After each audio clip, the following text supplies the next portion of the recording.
Duli Yang Teramat Mulia Paduka Seri Pengiran Muda Mahkota Pengiran Muda Haji Al-Muhtadi Billah Ibni Kebawah Duli Yang Maha Mulia Paduka Seri Baginda Sultan Haji Hassan Al-Bolkiah Muizzaddin Wad Daulah Menteri Kanan di Jabatan Perdana Menteri, dan Yang Teramat Mulia Paduka Seri Pengiran Anak Isteri Pengiran Anak Sarah binti Pengiran Haji Saleh Abdul Rahman semalam berkenan berangkat menyaksikan kejohanan badminton terbuka Awan 2021. Paduka anak anda Duli Yang Teramat Mulia Pengiran Muda Abdul Muntakim berangkat menyertai kategori perseorangan lelaki bawah 14 tahun. Kejohanan diadakan bersempena sambutan perayaan ulang tahun Hari Keputeraan ke bawah Duli Yang Maha Mulia ke-75. Berangkat sama Yang Teramat Mulia Pengiran Anak Munirah Madhul Bolkiah. Keberangkatan Duli Yang Teramat Mulia dan Yang Teramat Mulia dijunjung oleh Yang Berhormat Major Jeneral Bersara Dato' Paduka Seri Awang Haji Aminuddin Ehsan bin Pihin Orang Kaya Saiful Muluk Dato' Seri Paduka Haji Abidin, Menteri Kebudayaan Belia dan Sukan, dan Tuan Yang Terutama Heng Ek Yew, Pesuruhjaya Tinggi Republik Singapura ke negara Brunei Darussalam.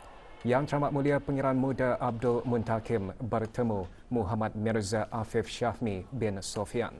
Perlawanan dimenangi oleh Muhammad Mirza Afif Shafmi menerusi straight set 21-18, 21-16. Kejohanan disokong oleh Kementerian Kebudayaan Belia dan Sukan dan Jabatan Daerah Brunei dan Muara Kementerian Hal Ehwal Dalam Negeri. Sebanyak 8 kategori dipertandingkan pada kejohanan ini.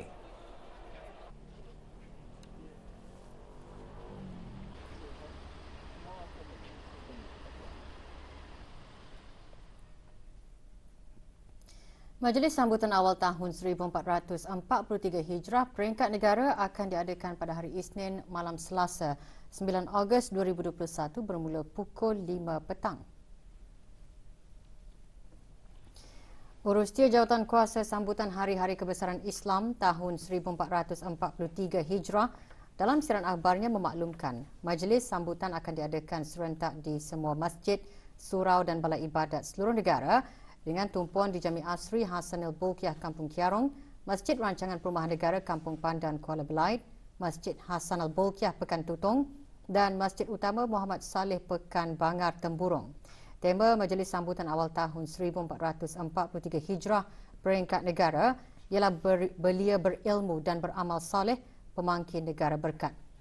Para pegawai dan kaki tangan kerajaan dan orang ramai dialu-alukan hadir dan dinasihatkan agar mematuhi garis panduan yang berkaitan dalam langkah membendung penularan wabak COVID-19 dengan mengimbas kod QR BruHealth, berwuduk sebelum ke masjid, memakai sungkup muka, membawa tikar sembahyang, memeriksa suhu badan sebelum memasuki masjid, mensanitasi tangan, sentiasa melaksanakan penjarakan sosial dan tidak digalakkan bersalaman.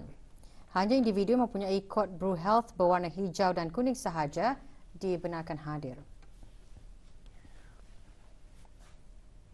Sementara itu, bagi memastikan acara sambutan awal tahun hijrah berjalan lancar, petang tadi diadakan latihan penuh di Jami Asri Hassan Al-Bolkiah Kampung Kiarong.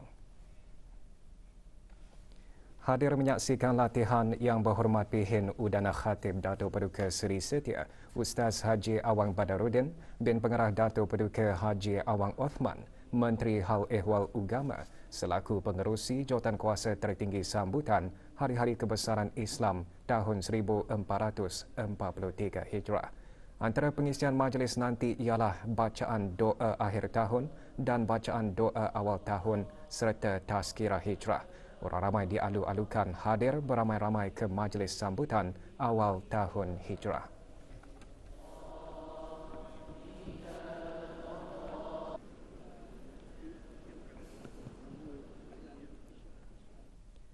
.727 kes muntah dan cirit-berit atau gastroenteritis dilaporkan sejak beberapa minggu lalu yang kebanyakannya dalam kalangan kanak-kanak bawah berumur 5 tahun berbanding dengan 605 kes untuk jangka masa yang sama pada tahun lepas.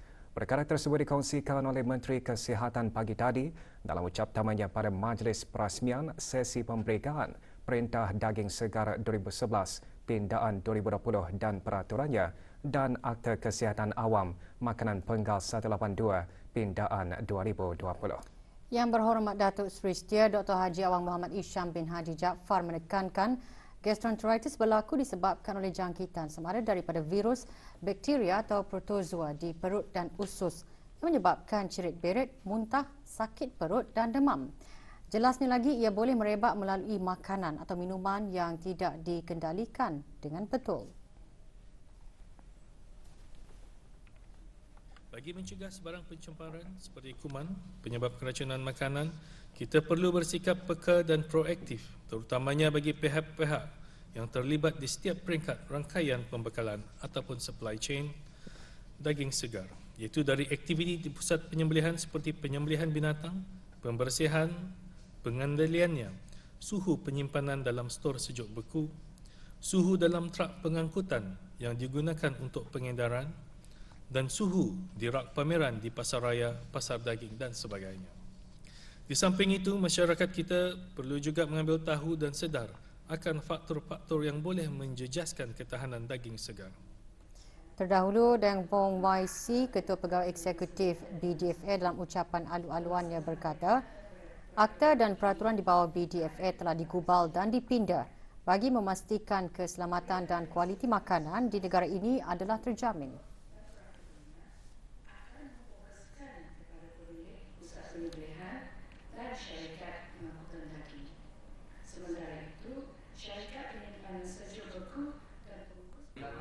Dianjurkan oleh BDFA, sesi merupakan titik permulaan bagi pelaksanaan perintah dan akta yang akan dilaksanakan secara berfasa dengan memberikan tempoh pelaksanaan agar syarikat dan perusahaan daging mentah tempatan dapat membuat persediaan untuk memenuhi keperluan Perintah Daging Segar 2011 Pindaan 2020 dan peraturannya. Lebih 120 orang peserta terdiri daripada pemilik dan pengurus syarikat rumah penyembelihan, syarikat penyimpanan sejuk beku, pasaraya, kedai runcit dan pasar daging tempatan menghadiri sesi ini. Juga hadir Datuk Seri Paduka Dr. Awang Haji Abdul Manaf bin Haji Matusin, Timbalan Menteri Keuangan dan Ekonomi selaku pengerusi Lembaga Pengarah-Pengarah BDFA. Tujuan meleset ialah untuk memudahkan pemantauan pusat. Sempena tamat pengajian Universiti Brunei Darussalam bagi tahun 2021, 455 mahasiswa menyertai Majlis Khatam Al-Quran pagi tadi. Majlis berlangsung di Masjid Universiti Brunei Darussalam. Hadir Yang Berhormat Datuk Seri Setia Awang Haji Hamzah bin Haji Sulaiman, Menteri Pendidikan. Majlis merupakan anjuran Unit Kerohanian dan Khidmat Masyarakat, Bahagian Hal Ehwal Pelajar dan Persatuan Mahasiswa-Mahasiswi Universiti Brunei Darussalam dan menjadi wahana UBD untuk melahirkan mahasiswa-mahasiswi yang celik Al-Quran serta bagi merealisasikan hasrat pembentukan generasi Al-Quran dan negara zikir.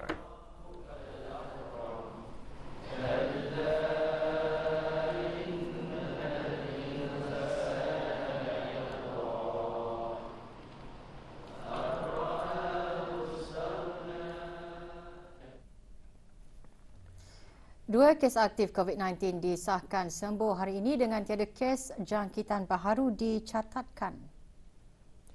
Berita lanjut mengenai situasi terkini jangkitan COVID-19 di negara ini menyusul selepas ini.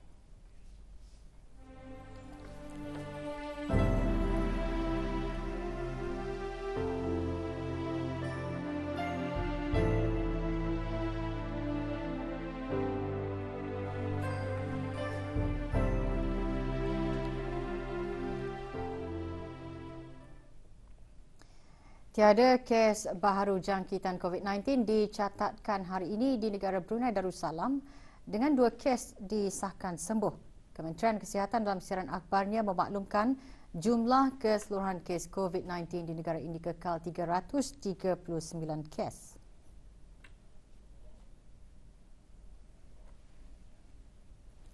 Dengan itu, 45 kes aktif kini dirawat di Pusat Pengasingan Kebangsaan.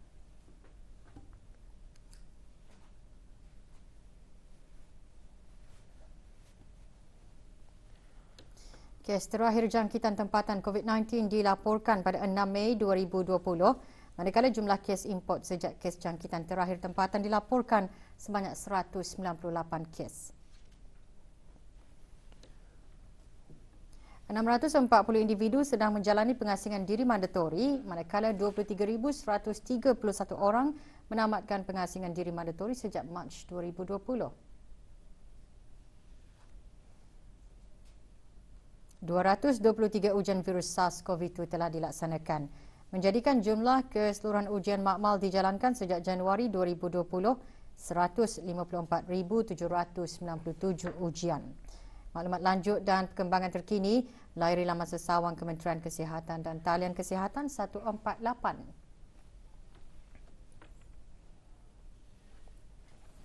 Sementara itu, status vaksinasi COVID-19 yang dilaksanakan di negara ini pada 4 Ogos 2021 seramai 4,383 orang. Jumlah penduduk yang menerima sekurang-kurangnya 1 dos vaksin seramai 141,754 orang, manakala jumlah penduduk yang telah menerima 2 dos vaksin seramai 35,874 orang dan warga emas yang menerima sekurang-kurangnya 1 dos vaksin seramai 24,893 orang. Dalam pada itu, Kementerian Kesihatan dalam satu lagi siaran akhbarnya memaklumkan mengenai perkembangan terkini bagi program kebangsaan vaksinasi bagi COVID-19 setakat 4 Ogos 2021.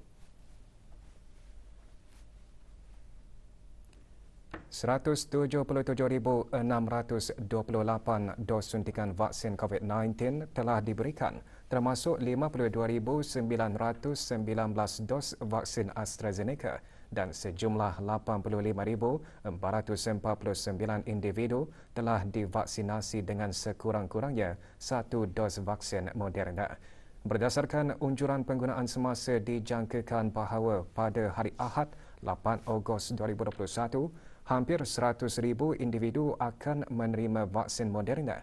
Bekalan vaksin Moderna yang ada hanya akan digunakan bagi mereka yang memerlukan vaksin tersebut untuk dos kedua sahaja. Bermula 9 Ogos ini, vaksin AstraZeneca akan mula digunakan bagi semua individu yang belum menerima vaksin COVID-19. Pemberian vaksin AstraZeneca akan ditawarkan bagi individu berumur 50 tahun ke atas. Walau bagaimanapun, sesiapa yang berusia 18 hingga 49 tahun yang ingin menerima vaksin AstraZeneca boleh mengambil vaksin ini secara sukarela. Dalam pada itu, sesiapa yang telah mempunyai perjanjian suntikan vaksin tetapi tidak berhasrat untuk menerima vaksin AstraZeneca adalah dinasihatkan untuk membatalkan perjanjian suntikan mereka untuk memberikan ruang orang lain untuk menempah slot suntikan. Dapatan-dapatan dari United Kingdom dan Kanada menunjukkan bahawa vaksin AstraZeneca sangat berkesan dalam mencegah jangkitan, iaitu mampu mencegah lebih dari 90% jangkitan dan mencegah kesan yang teruk akibat varian Delta. Vaksinasi kekal menjadi kaedah utama paling berkesan dan selamat untuk melindungi diri dan masyarakat dari penyebaran jangkitan COVID-19. 100 keping gambar ke bawah Duli Yang Maha Mulia Paduka Seri Baginda Sultan dan Yang di-Pertuan Negara Brunei Darussalam yang mempamerkan kenangan istimewa dan berharga ketika beramah mesra bersama rakyat kini boleh disaksikan di bangunan KB Central, Kuala Belait. Pameran anjuran Jabatan Penerangan Jabatan Perdana Menteri tersebut diadakan selama 3 hari bermula hari ini. Pameran seumpamanya adalah bagi memberikan kepada orang ramai tentang raja yang kita kasihi. Orang ramai dialu-alukan untuk menyaksikan pameran berkenaan yang dibuka dari pukul 11 pagi hingga pukul 9 malam. Pameran akan dilaratkan lagi di daerah Tutong bermula 9 hingga 11 Ogos dan daerah Temburong pada 13 hingga 15 Ogos.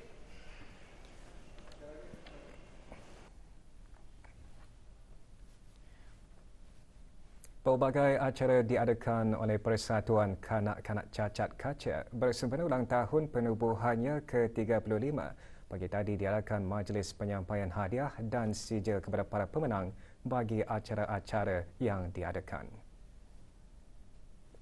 Penyampaiannya disempurnakan oleh Dato' Paduka Haji Zainal bin Haji Bomin yang di-Pertua Kaca.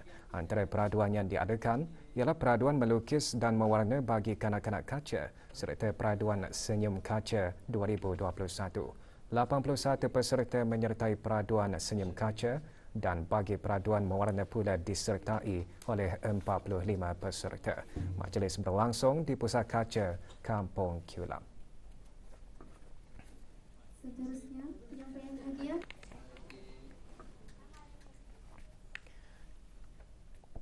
Seorang lelaki tempatan meninggal dunia akibat cedera teruk di bahagian kepala dalam satu kebelangan yang berlaku awal pagi tadi.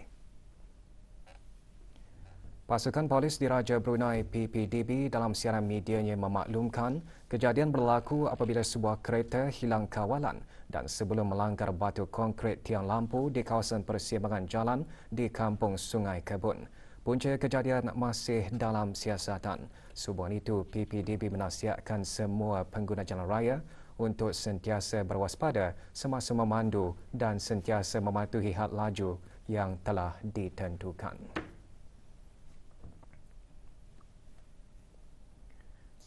7 buah syarikat yang didapati melanggar peraturan perancangan bandar dan desa masing-masing di kompaun RM250 semasa operasi kemas bersepadu yang dijalankan dengan kerjasama Autoriti Perancang, Jabatan Perancang Bandar dan Desa, Autoriti Kawalan Bangunan dan Industri Pembinaan ABCI, Jabatan Bomba dan Penyelamat serta pasukan polis di Raja Brunei. Jabatan Perancangan Bandar dan Desa Kementerian Pembangunan dalam siaran akhbarnya berkata, syarikat-syarikat terbabit didapati meletakkan, menggunakan, menghalang, mempamerkan barang-barang jualan syarikat di kawasan kaki 5 premis perniagaan anda di tempat letak kereta. Menurut jabatan tersebut, ia boleh mengundang bahaya terhadap keselamatan dan kesejahteraan masyarakat termasuk kawasan sekitarnya sekiranya tidak dikawal secara teratur. Melalui operasi kemas tersebut, pihak Autoriti Perancang telah mendapati sebahagian kesalahan yang telah dilaporkan sebelum 1 Ogos 2021. Pihak Autoriti Perancang melalui Jabatan Perancang Bandar dan Desa, Kementerian Pembangunan juga mengingatkan orang awam, pemilik perniagaan dan perusahaan untuk mematuhi undang-undang perancangan dengan mendapatkan kebenaran perancangan untuk setiap kemajuan dan penggunaan tanah.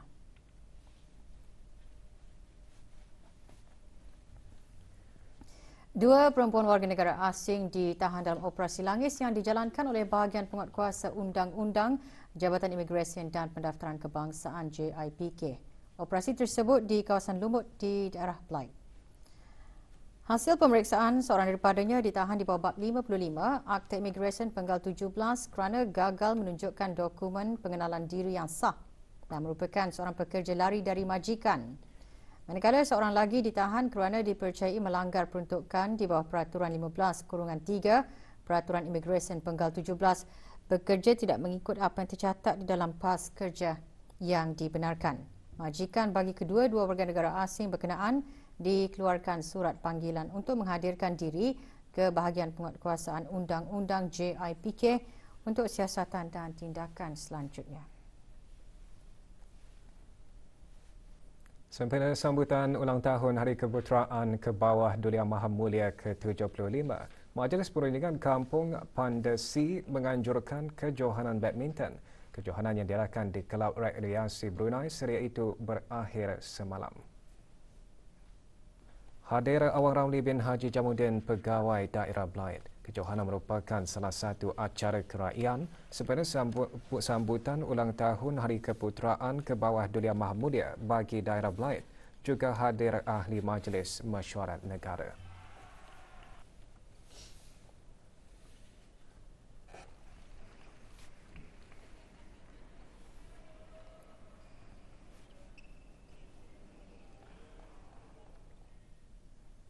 Saingan Liga Futsal Brunei diteruskan lagi semalam dengan satu perlawanan bagi kumpulan A. Perlawanan yang berlangsung di Dewan Gerak Badan Kementerian Pertahanan menyaksikan pertemuan antara GGFT dan Silverets. Pada perlawanan ini, GGFT berjaya menewaskan Silver Rats 6-1. Dengan keputusan itu, GGFT kini menduduki tangga kelima dan Silver Rats pula berada di tangga tercorot bagi kumpulan A.